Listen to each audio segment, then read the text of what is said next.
que eu vou lá na casa da sobrinha, eu assisto, tem que assistir. Senhora. É aquele carinha azul, de roupa azul? Não, É um né? menino de roupa azul, que tem uma touquinha azul, roupa É, que azul. eu sei que eu tenho um monte de figurinha, mas É eu não sei argentino. o que é.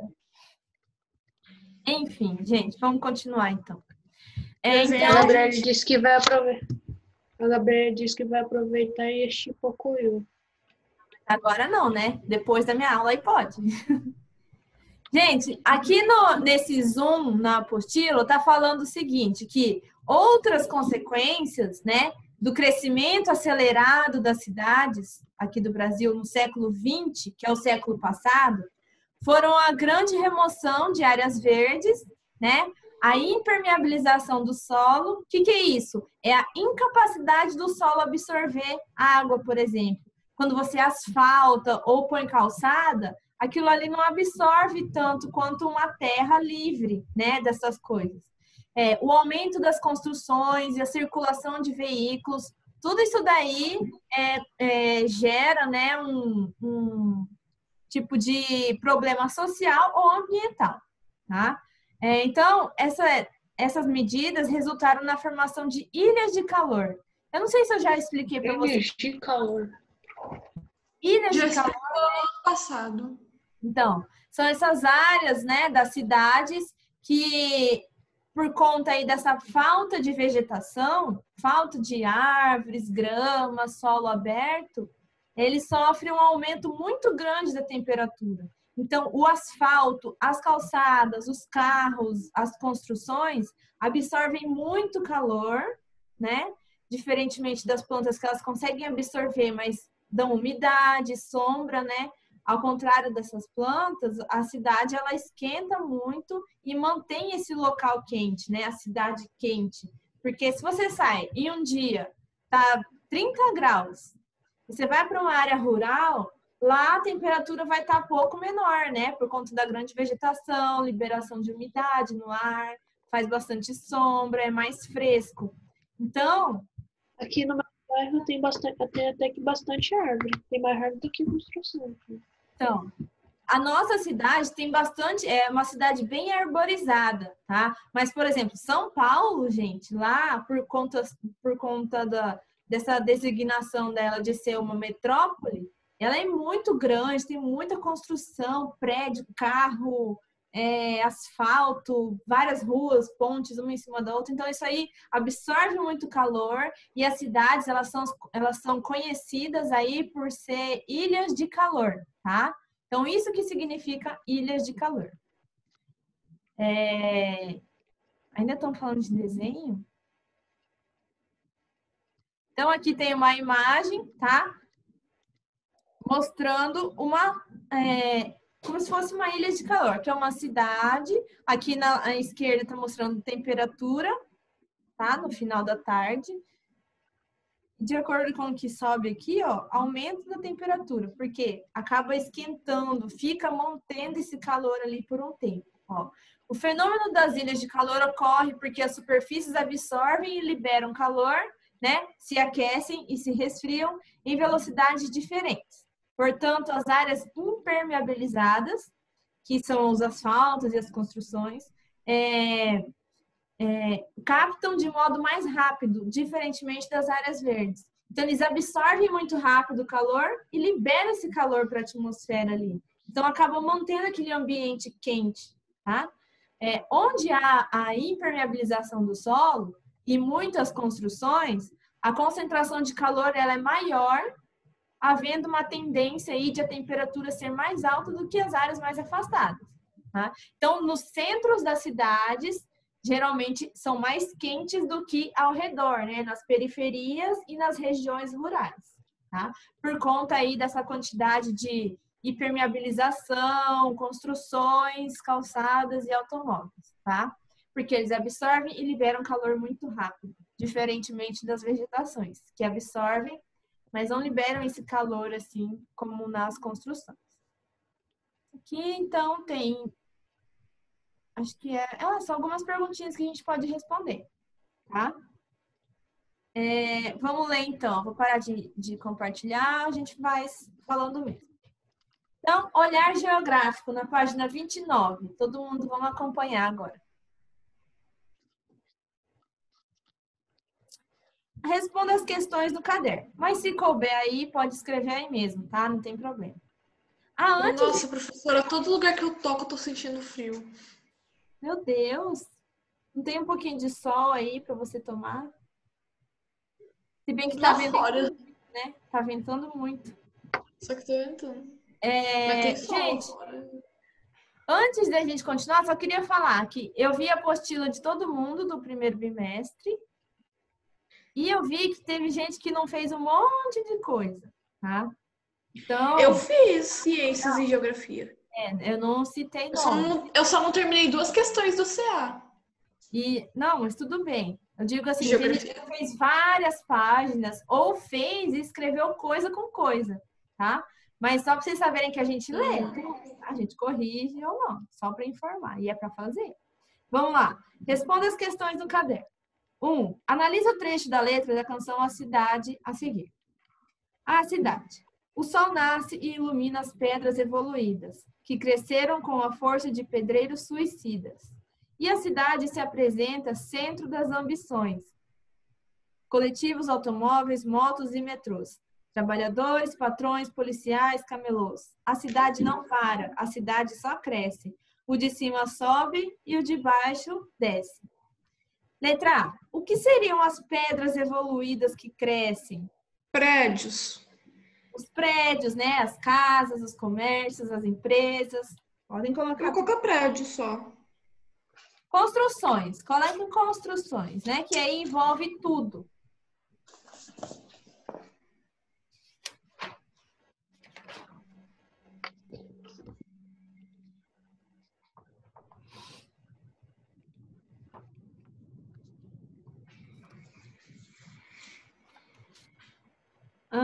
B. Cite as frases. Não, cite uma frase da canção que mencione um problema urbano.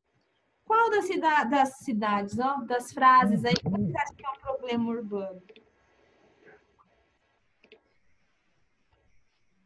O de cima sobe e o de baixo desce? Na verdade, o que mais acho que se encaixa é a cidade não para, a cidade só cresce. Isso faz com que gere problemas urbanos, né? Poluição, o aumento da poluição, aumento das ilhas de calor, aumento das construções, né? Pouca vegetação, muita coisa envolve nessa frase. Então, reescrevam aí. Então, a cidade não para, a cidade só cresce. Pode circular no texto? Hã? Pode circular no texto? Não. Vou pra escrever isso na banner. Põe aí, escreve aí. Professora, não cabe. Ah, Enzo, tá bom. Então faz assim, ó, circula toda a frase e liga lá na perguntinha, tá? Liga lá, faz uma linha até a letra B. Número 2. O que é uma rede urbana? O que é rede urbana?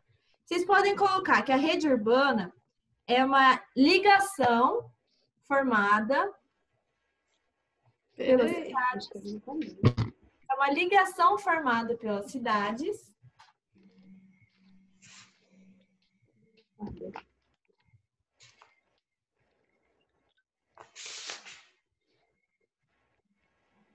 é uma ligação formada pelas cidades que se relacionam.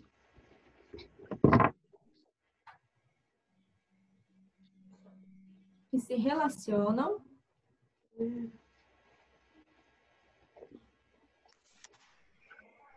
Formada. uma ligação formada pelas cidades que se relacionam. Relacionam? Pera.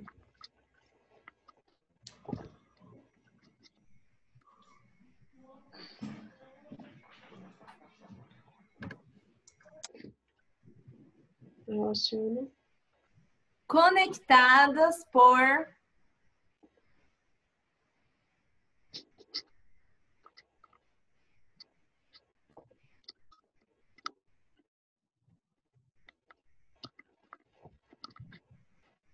conectadas por vias de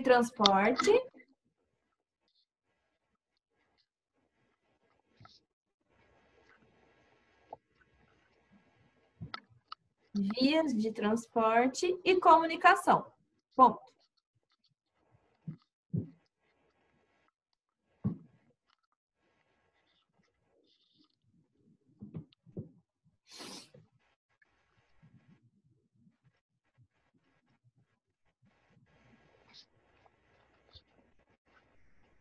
Pronto, todo mundo colocou? Eu não tô achando minha borracha, não vai caber aqui. Tudo bem, depois eu... Na hora que você achar a borracha, eu te passo de novo. Se você quiser copiar no caderno depois, tá? Posso ir para a questão 3? Pode, O que vai. são metrópoles? São as principais cidades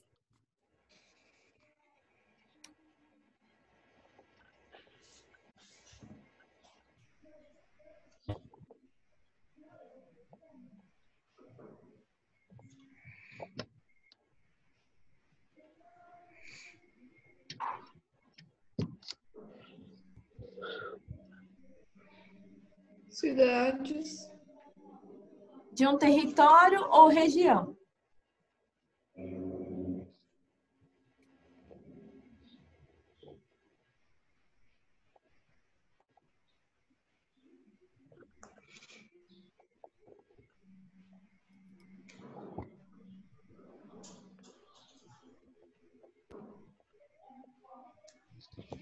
Pronto. Agora, acho que tem gente escrevendo ainda. O que são ilhas de calor? Questão número 4. Vocês podem colocar que são áreas dentro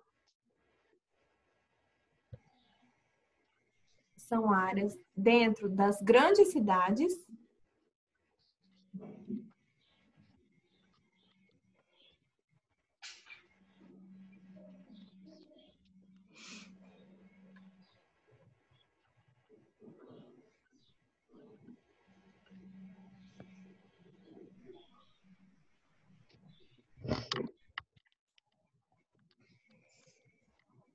Grandes cidades.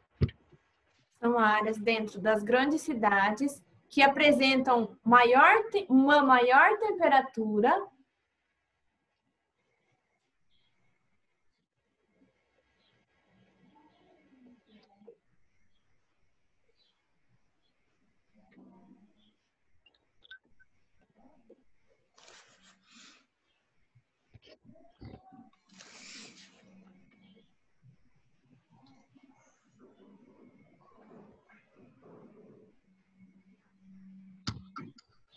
Temperatura. por vários motivos diferentes. Eu não vou citar, senão vai acabar não cabendo aí, né? Por vários motivos Já não diferentes. cabe.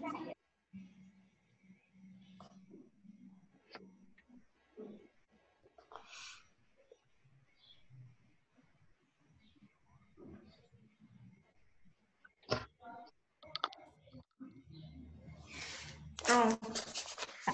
Só para conhecimento mesmo. Então, os motivos que causam ilhas de calor é a falta de vegetação, a impermeabilização do solo, né, que é cobrir o solo com material que não absorve nada, grande circulação de carros, crescimento das indústrias e outras coisas, tá? Só para vocês entenderem o que é mesmo uma ilha de calor. Agora, questão 5. Enumere fatores que contribuíram para que as grandes cidades brasileiras apresentassem diversos tipos de problemas urbanos. Vocês podem colocar aqui o rápido e intenso crescimento,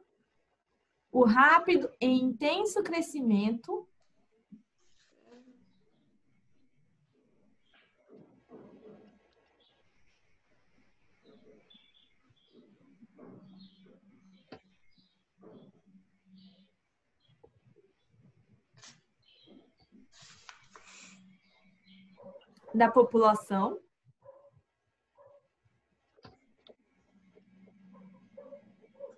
População.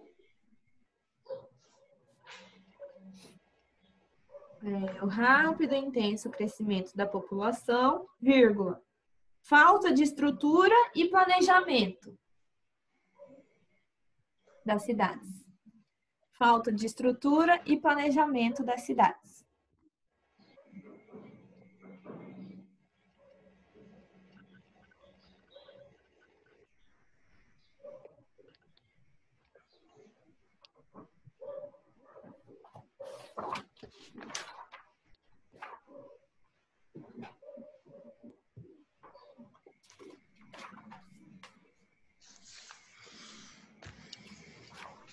Bom, só recapitulando, então, o que a gente já viu até agora dessa unidade 5, tá? A gente começou vendo o que era uma zona urbana, uma zona rural, né? Vendo aí as diferenças entre elas, que tem cidades no Brasil que tem mais gente na área rural do que na urbana e vice-versa. A gente viu também que as cidades foram só crescendo, a população foi só aumentando ao longo dos anos dentro das cidades. Aí a gente viu também a rede e a hierarquia urbana, né? Aquela diferença entre as cidades brasileiras. Tem as metrópoles, que são as principais cidades, né, de um território, que faz aí o controle, influencia as outras cidades. Tem, então, as metrópoles, aí a gente viu as capitais regionais, né? As capitais das próprias unidades da federação. E aí a gente viu centros subregionais, que são os municípios no geral, né? As cidades aí do interior, que não são as capitais. Depois, aí hoje a gente já começou falando sobre os problemas sociais e ambientais numa cidade, né? E 3 fatores que fazem aumentar esses problemas, que são desemprego, a favelização e a poluição. E aí falamos também sobre os tipos de poluição, que são atmosférica, hídrica, visual e sonora, certo? E aí a gente falou, então, sobre as ilhas de calor, né? Que as regiões de grandes cidades que se esquentam por conta da falta de vegetação, grandes construções, impermeabilização do solo, grande circulação de automóveis e indústrias. Isso faz com que esquente mais, né? Eles absorvam muito calor, liberem muito calor e acabam tendo ali aquele clima mais quente, tá? Aí agora a gente vai entrar no assunto de indústria no Brasil, tá? Vê aí que existem diferentes indústrias, não é só um tipo de indústria, tá? Tem as indústrias de base, as indústrias leves ou de bens de consumo, tá? E aí depois a gente vai ver a localização espacial das indústrias do Brasil, né? A quantidade de indústrias em cada região aí do nosso país. Onde tem menos, onde tem mais, tá? Então, agora lá na página 29, mas eu vou mostrar aqui na tela, tá? Vocês podem acompanhar por aqui também, não precisam abrir a apostila aí. Nossa, que sono, professora. Toma um cafezinho, você toma café? Eu tomava. Toma um café, tereré. Mas não tem café. Você toma tereré? Não, não gosto. Tereré tem um pouquinho de cafeína também. E aí ajuda a te manter acordada. Mas tudo bem, a hora que... Se você quiser levantar, lavar o rosto, molhar a nuca, assim, dar uma acordada, pode ir, não tem problema não. Bom, gente, então, indústria no Brasil, tá? Então, a indústria, ela corresponde a um setor secundário da economia. Qual que era o fator, o setor primário? É aquele agrícola, né? Ou então aquele de extração de minerais, retirar o leite da vaca, por exemplo, criar o boi para retirar a carne, retirar minerais para produzir o aço. Toda essa, a primeira parte de uma produção de alguma coisa vem do setor primário, tá? Agora, o setor... Achei que não estava gravando. O setor secundário da economia envolve as indústrias, é onde vai montar as coisas, tá? Por exemplo, um carro, ele é feito de vários tipos de aço, de plástico, de borracha, e aí todos esses materiais vêm do setor primário e o setor secundário, onde vai fazer a montagem desse carro, por exemplo, tá? E aí o setor terciário são as concessionárias que vão vender esse carro, tá? Então tem várias etapas aí. Então a gente vai falar sobre as indústrias que fazem parte do setor secundário, tá? Da economia de um território. Então, a indústria, ela é responsável aí pela transformação de matéria-prima. Matéria-prima é tudo aquilo que você utiliza para produzir algo, tá? São como se fossem os ingredientes de uma receita, tá bom? Então, a indústria é responsável por transformar essa matéria-prima para a produção das mercadorias, tá? Então, pega a matéria-prima, produz um produto ali, forma um produto para mandar para o comércio. E aí o comércio vai vender depois, tá bom? Então, esse aqui é a parte intermediária, tá bom?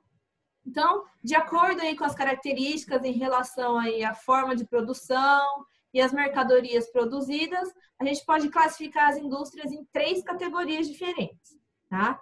Primeira delas é a indústria de base, tá? A indústria de base, ela é responsável pela transformação de matérias-primas e produtos que, em geral, vão passar por outros processos ainda em outras indústrias. Então, a matéria-prima vai para a indústria de base e não é da indústria de base que vai para o comércio, tá? Primeiro vai passar nessa indústria de base e depois vai para outra indústria, tá? Então, não vai direto para o comércio, ainda passa por um outro processo em outra indústria, ok? Então, aqui nessa primeira imagem, está mostrando os trabalhadores manuseando ferro fundido, né? Que vai moldar esse ferro, que aí esse ferro vai para uma outra indústria depois, tá? Então, depois dessa indústria de base, não vai para o comércio, ainda vai para uma outra indústria. Por isso que se chama de base, tá? Que é a primeirinha ali, é a que vai produzir, é a primeira etapa daquele produto, tá bom? Agora, em segundo lugar, a indústria intermediária, ou também indústria de bens de capital, tá? Elas produzem os equipamentos, as máquinas, os materiais que vão ser utilizados por outras indústrias, tá? Então, a indústria de base produziu, né, algo que vai mandar para essa indústria intermediária também, ou para outras indústrias. E aí, essa indústria intermediária, ela vai produzir equipamento que é utilizado por outras indústrias. Então, existe uma indústria ali que está precisando de um equipamento que vai ajudar a montar a bicicleta. Aí, eles pegam dessa indústria intermediária esse equipamento que vai ajudar eles na produção, tá? Não que vai vender esses equipamentos no comércio. A indústria intermediária, ela vai ceder, né? Ela vai transferir aí para outras indústrias poderem utilizar esses equipamentos, essas máquinas para sua produção também, tá? Então, assim, existe uma indústria que constrói bicicletas e eles estão precisando de um equipamento que coloca, sei lá, o aro da bicicleta. E aí eles, então, pegam esse equipamento da indústria intermediária, né? Chega lá nessa indústria e eles vão trabalhar com esse equipamento ali, tá? Então, produz equipamentos, máquinas e materiais para outras indústrias poder utilizar. Okay? Então, aqui tem a imagem de um trabalhador na linha de montagem de motores de automóveis. Tá? Então, assim, em uma empresa, uma indústria que monta carros, eles não montam o motor também. Tá? Eles pegam o motor de outra indústria, que vai ser a indústria intermediária. Tá? Então, a indústria intermediária produz o motor, que vai ser transferido para uma indústria que monta o carro. Vocês estão conseguindo entender? Ninguém? Rafael? Porque, assim, não necessariamente a indústria que monta o motor vai vender esse motor para qualquer um. Vai mandar para uma outra indústria que vai montar o carro, tá? Agora, indústrias leves ou indústrias de bens de consumo, tá? Então, como o próprio nome já diz, nesse tipo de indústria são produzidos os bens que nós, os consumidores, vamos utilizar, tá? A gente vai comprar em algum local, tá? Então, a gente pode classificar em bens de consumo duráveis, que são os carros, os eletrodomésticos, que duram bastante tempo, ou os bens de consumo não duráveis, tá? Então, esses não duráveis vão ser alimento, medicamento, que não dura muito tempo nas nossas casas, tá? Produto de limpeza, tudo isso. Então, aqui na imagem tem uma produção de tênis. Não sei se vocês estão vendo sapatos ali numa esteira. Isso daí é uma indústria de bens de consumo. Consumo é tudo aquilo que a gente compra para o nosso consumo, para a gente usufruir daquilo, né? Utilizar, consumir. Então, essa indústria, ela compra, por exemplo, o material que vai produzir o tênis e eles montam o tênis e vendem, né? Por exemplo, se fosse uma indústria de carro aqui, eles compram o motor, o pneu de outra indústria, monta ali e vende, tá? Indústrias de bens de consumo é aquela indústria que já faz o produto pronto, né? Pega os maquinários, como é que eu vou dizer? Os materiais, monta ali e envia para o comércio, tá? Para a gente poder comprar. Vocês entenderam esses 3 tipos de indústrias? A de base, a intermediária e a de bens de consumo, tá? Vamos sempre lembrar do exemplo de uma indústria de carro, tá? Vamos fazer de conta aqui, ó. Numa indústria de base para a produção de um carro. A indústria de base, ela vai produzir, transformar uma matéria-prima no aço, por exemplo, tá? Esse aço vai ser mandado para uma outra indústria. Nessa outra indústria, esse aço ele vai ser transformado numa porta de carro, por exemplo, tá?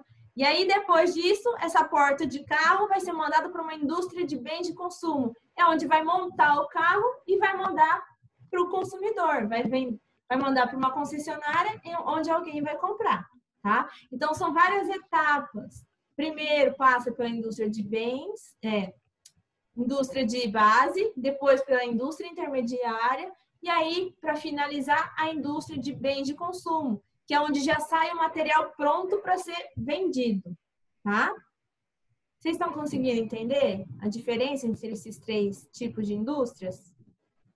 Não sei se a Fernanda conseguiu pegar, não sei se o Enzo estava aí, eu não consegui ver também, tá? Mas eu volto nesse assunto depois, tá? Só para focar mais. Falta 10 minutos já, meu Deus. Bom, então,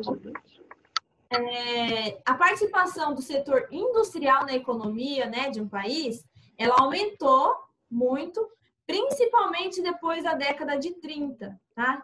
Depois da Revolução Industrial e tudo mais, então as indústrias aumentaram aí a economia do país muito mais, tá? Então, nesse período aí, a industrialização ela veio como uma alternativa, né, de ganhar mais dinheiro, de vender mais, ter mais capital, né, que é a economia, para superar os problemas causados pela crise de 29, né, que afetou aí muito na economia do país. Então, isso aí já foi revigorando, foi melhorando a situação econômica do país, tá bom? Com a inclusão aí das indústrias aqui para aumentar a economia. Outra característica da industrialização brasileira foi buscar, né, produzir o que antes era importado. Então, ao invés de gastar comprando material de fora, que sairia muito mais caro, eles começaram a produzir aqui dentro do Brasil, né? Então, essa estratégia aí foi de substituição de importações. Importação é quando você compra algo de fora. Por exemplo, comprava um produto, um material lá da Índia, por exemplo. Ao invés de fazer essa compra, que seria muito mais caro, muito mais trabalhoso, começou a produzir aqui no país, tá? Isso rendeu aí muito mais dinheiro para o território brasileiro, tá? Essa estratégia, ela é o oposto daquela que é adotada pelos asiáticos, tá? Como a China e a Coreia do Sul, nos quais eles privilegiaram a produção para competir com o mercado externo, tá? Então, para exportação, isso é, eles adotavam um modelo de industrialização denominado plataformas de exportação. Enquanto existia um país, por exemplo, como o Brasil, que só importava, existiam esses países aí, a China, a Coreia do Sul, que só exportava. Tá? Ainda assim, ainda hoje é assim, né? A gente vê aí que a maioria das coisas que a gente tem em casa, muitas coisas é made in China, porque é um país que a principal estratégia deles é exportar, tá? Então, é uma população economicamente ativa. O que é isso? Ela se refere a umas pessoas entre 10 e 65 anos, tá? Que em outras nações a idade mínima ela é um pouco maior, tá? Varia aí de 15, 18 anos, mas aqui varia aí de 10 a 65 anos, que elas são ocupadas ou desocupadas, tá? Mas que elas estejam buscando um emprego em alguma atividade econômica. Então, população economicamente ativa é aquela que, mesmo que estão desempregadas, elas estão buscando alguma coisa para ter uma renda, tá? Então, por mais que não tenha emprego, é uma população economicamente ativa, porque ela está sempre ali em busca de uma renda, né? De alguma atividade econômica. Então, ela cabe aí, é importante lembrar que existe um acordo com um negócio que se chama Estatuto da Criança e do Adolescente, né? Que é proibido que menores de 16 anos trabalhem, né? Exceto aqueles casos de aprendiz. Não sei se vocês já viram aqueles mirins que falam, que acho que a partir de 14 anos você pode trabalhar, mas tem uma certa carga horária, né? Porque a pessoa ainda está estudando, ainda não é adulto, então está entrando aí para poder aprender. Mas fora isso, abaixo de 16 anos não pode ter emprego, né? Não pode trabalhar com carteira assinada e tal, tá? Então, os menores com mais de 16 anos podem trabalhar, ou seja, menores de 18 anos, né? Entre 16 e 18 anos, pode trabalhar, tá? Então, desde que não seja uma atividade perigosa, insalubre, que é aquela situação onde a pessoa corre algum risco de pegar alguma doença, de se cortar, coisas assim, não pode trabalhar nessas situações, essas atividades que colocam em risco a sua vida e a sua segurança, tá? Vamos ver um tipo de trabalho insalubre, o segurança, o policial, eles trabalham, mas eles estão sempre em risco, né? Vai que chega alguém ali armado, né? Então, assim, uma população economicamente ativa é aquela entre 10 e 65 anos, onde eles estão buscando uma atividade econômica, tá? Por mais que estejam desempregados, eles estão em busca de uma renda. E aí, tem um acordo onde crianças não podem trabalhar, tá? Trabalho infantil é crime quando não quando é explorado, quando a criança é explorada fazer um serviço perigoso, num local insalubre, sem condições nenhuma, tá? E aí a pessoa pode trabalhar a partir dos 16 anos ou dos 14 como forma de aprendiz, tá? Bom, a aula já vai acabar daqui 4 minutos, mas só vou completar o pensamento aqui. Então, a maior parte da produção industrial brasileira, ela está concentrada nas cidades, né? Com certeza a gente já sabe disso, tá? Na área rural não tem indústrias, naquelas grandes indústrias, tá? Em 2015, a atividade industrial gerou cerca de 1,122 trilhão, né? Mais de 1 trilhão de reais, o que corresponde aí a 19% do PIB do Brasil, que é o Produto Interno Bruto, é o quanto um país conseguiu ganhar aí durante um ano. Por exemplo, de tudo que o Brasil conseguiu ganhar em dinheiro em um ano, 19% foi através de indústrias apenas, tá? Isso em 2015. Eu não sei como é que tá hoje, né? Depois eu pesquiso o PIB brasileiro atual, mas acho que não tá muito bom. Vamos continuar. Então, apesar de parecer aí números muito grandes, né, nos últimos anos, por conta aí das crises econômicas e políticas que vêm acontecendo, alguns setores da economia têm apresentado aí algumas quedas. Então, isso aí foi reduzindo, né, as indústrias foram diminuindo, né? Em 2015 passou por uma redução de 8,4% da produção, ou seja, diminuiu a produção, né, dos materiais, equipamentos aí das indústrias em relação aos anos anteriores. Então, o setor industrial, ele ainda foi responsável pela ocupação de 13% da população economicamente ativa. Ou seja, aquelas pessoas entre aquelas idades que eu citei para vocês, até 65 anos, conseguiram se ocupar no setor industrial. Então, elas conseguiram arrumar bastante emprego nessa área, tá? Que foi o que salvou bem aí a economia dessa população, tá? Isso em 2015. Não sei como está hoje, tá? Aqui eu estou falando do exemplo que a apostila está dando para nós. Gente, eu vou encerrar aqui e mandar outro link, tá? Até já já.